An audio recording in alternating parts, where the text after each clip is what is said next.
Assalamualaikum warahmatullahi wabarakatuh. Selamat pagi, siang, sore, atau malam. Perkenalkan, kami dari kelas 5T PNMF Pembelajaran Mesin, kelompok 2. Saya atas nama Firisko, Graciela Facina Mohadim, NIM 20293, bersama teman saya Asisul, NIM 202294, dan Yunita Barambang, 202299. Pada saat ini, kelompok kami akan membawakan materi tentang algoritma decision tree.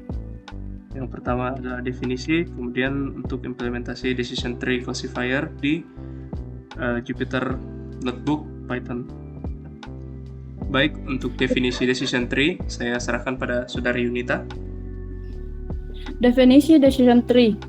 Decision tree adalah algoritma machine learning yang menggunakan seperangkat aturan untuk membuat keputusan dengan struktur seperti pohon yang memodelkan kemungkinan hasil, biaya sumber daya, utilitas, dan kemungkinan konsekuensi atau risiko. Konsepnya adalah dengan cara menyajikan algoritma dengan pernyataan bersyarat yang meliputi cabang untuk mewakili langkah-langkah pengambilan keputusan yang dapat mengarah pada hasil yang menguntungkan. Setiap cabang mewakili hasil untuk atribut, sedangkan jalur dari daun ke akar mewakili aturan untuk klasifikasi.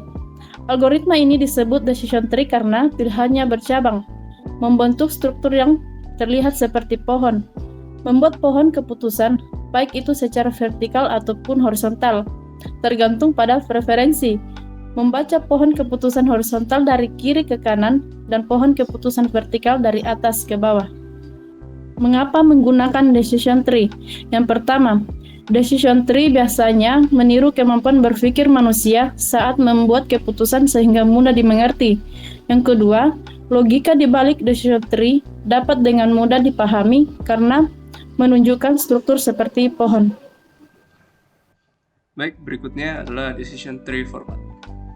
Decision tree adalah metode learning non-parametric yang digunakan untuk klasifikasi dan regresi. Tujuannya adalah untuk membuat model yang memprediksi nilai variabel target dengan mempelajari aturan keputusan sederhana yang disimpulkan dari fitur data.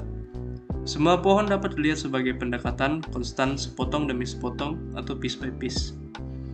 Decision tree digunakan oleh pengambil keputusan untuk mendapatkan penggambaran visual alternatif keputusan. Jadi dapat dilihat di sini adalah sebuah gambar contoh decision tree di mana dari akar sampai ke cabang-cabang yang menggambarkan alternatif keputusan yang dapat diambil. Kemudian dalam diagram decision tree ada beberapa simbol. Yang pertama itu simbol berupa persegi panjang untuk decision atau keputusan. Kemudian simbol oval untuk chance atau kemungkinan. Kemudian garis penghubung atau for. Kemudian ada alternatif keputusan dan alternatif kemungkinan yang terjadi.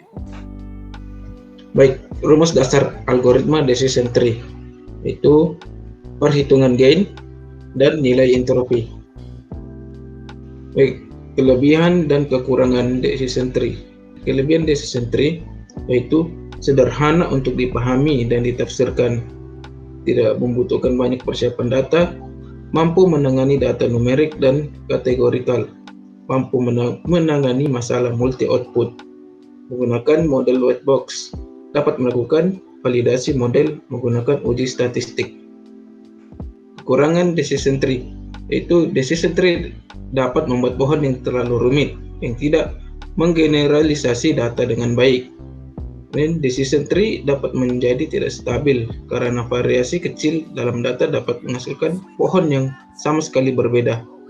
Dan prediksi decision tree tidak mulus atau kontinu, tetapi perkiraan yang dihasilkan konstan, sepotong demi sepotong. Dan decision tree sulit mempelajari masalah XOR, paritas atau multiplexer. Dan decision tree membuat pohon bias jika beberapa kelas mendominasi. Baik, berikutnya kami akan menjelaskan implementasi algoritma decision tree classifier pada Jupyter Notebook Python untuk splitting data dan testing data. Baik, saya serahkan pada Saudari Yunita.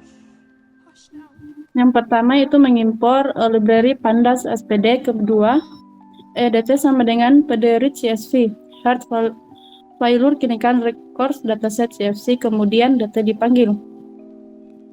X sama dengan DT drop column sama dengan date event, di mana kolom event dihapus. Y sama dengan DT date event, di mana kolom date event itu ditampilkan. Berikutnya adalah proses splitting data. Yang pertama itu kita import library from scalar model selection. Kita import train test split dan kita inisialisasikan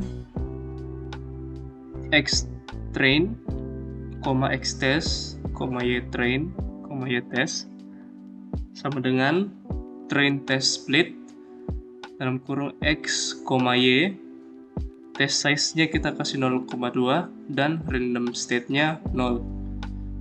Kemudian from scalar preprocessing kita import standar scalar dan kita inisialisasikan scalar sama dengan standar scalar tanda kurung kosong. Kemudian scalar titik fit, x train dan y train.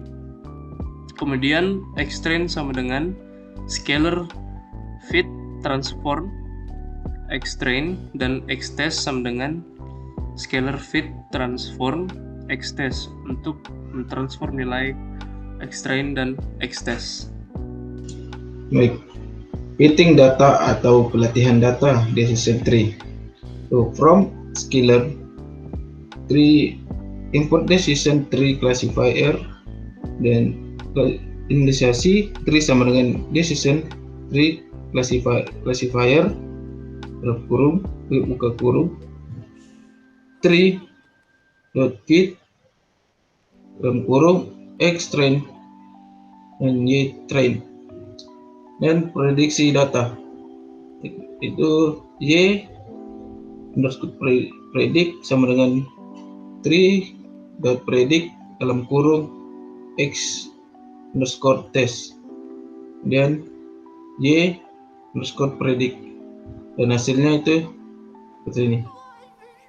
Performa saat training itu tree dot score dalam kurung x underscore train, y underscore train dan hasilnya 1,0.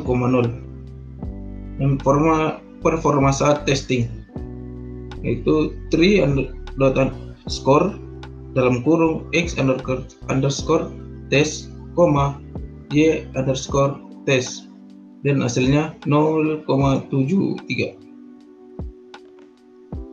Oke, baik. Sekian saja dari kelompok kami. Kurang dan lebihnya mohon dimaafkan. Wassalamualaikum warahmatullahi wabarakatuh.